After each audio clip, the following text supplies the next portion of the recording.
Good morning. I'm so happy to be here, and I'm delighted to introduce some fascinating people. As you've just heard, the title of this panel is From Fear to Fierce, and you're going to find out in a second why these people are featured on this panel. They have some fascinating stories.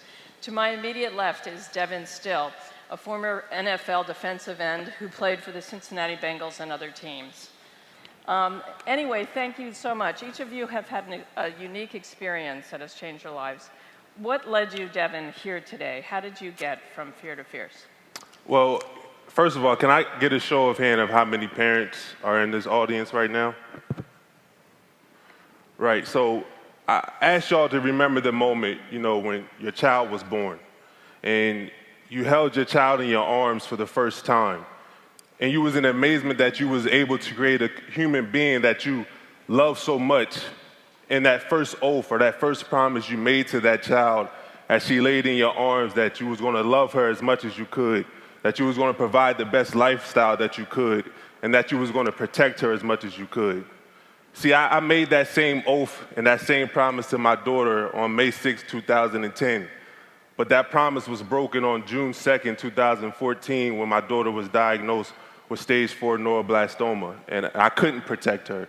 I couldn't stop her from having to go through that cancer diagnosis, and it shook my world up. And I decided to use my platform as an NFL player to raise awareness for all families who are battling pediatric cancer.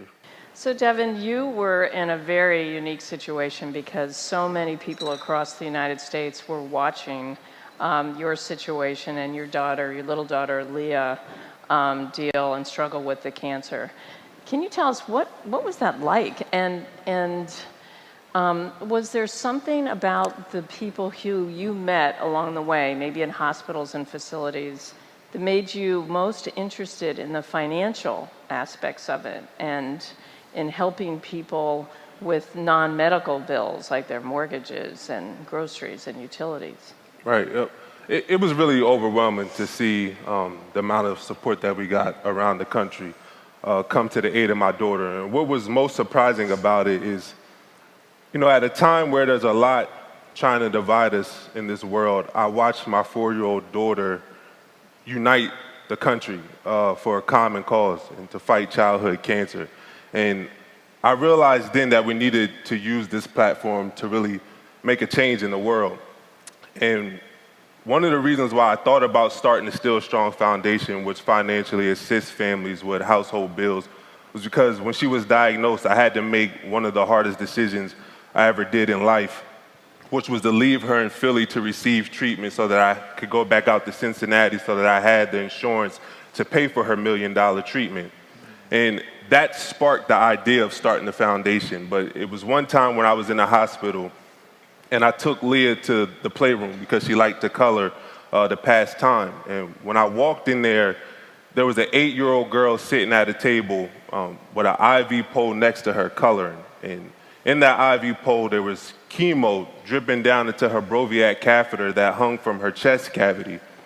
So me and Leah decided to sit next to her and color with her. And after 5 minutes of sitting with her, she opened up and she let us know that she spent a lot of time in the hospital by herself because she came from a single-parent household and her mom had to leave to go to work to make sure they had a home to go home to when they weren't in the hospital. And it was in that moment that I knew I needed to start a foundation where we kept families in the hospital fighting together. And it's interesting because about a week ago, I was shooting a promo video for an event that we're having next month in Houston. And I partnered up with another foundation who does great work in cancer research. And, she's working the promo. She has a lot of energy. She's smiling a lot.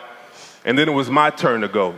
And I was the exact opposite. And when we reviewed the tape, she asked me how come I wasn't excited, how come I wasn't smiling more. And to be honest with you, I can't smile, I can't get excited when I talk about cancer because every time I go into these hospitals and meet these families and help these families, I get flashbacks of what my daughter had to go through, right? Because I'm a parent who suffers from survivor's remorse because out of all the families that I've met, all the families that we've helped, I only know 3 kids who went into remission. We're losing kids every day. You know, I can't smile because I know that there's somewhere in this country another 8-year-old girl or 8-year-old boy in a hospital fighting for their life by themselves.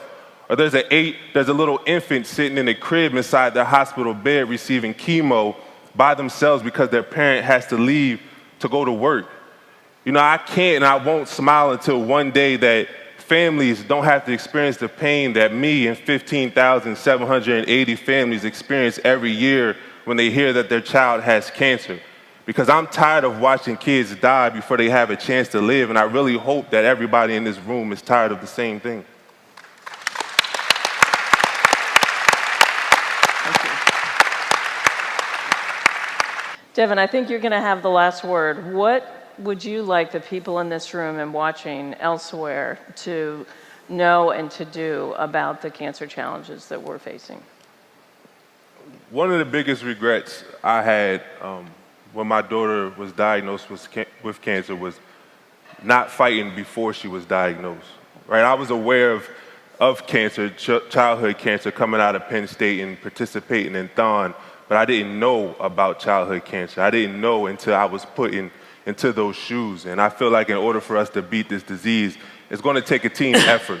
It's going to take people coming together with all different backgrounds and knowledge to really have a chance to tackle cancer. So I would just urge everybody to fight now, even if you're not directly impacted by cancer, because hopefully one day we find a cure where cancer no longer exists so that you don't have to experience the pain that so many people experience every year when they hear the words that their loved one has cancer.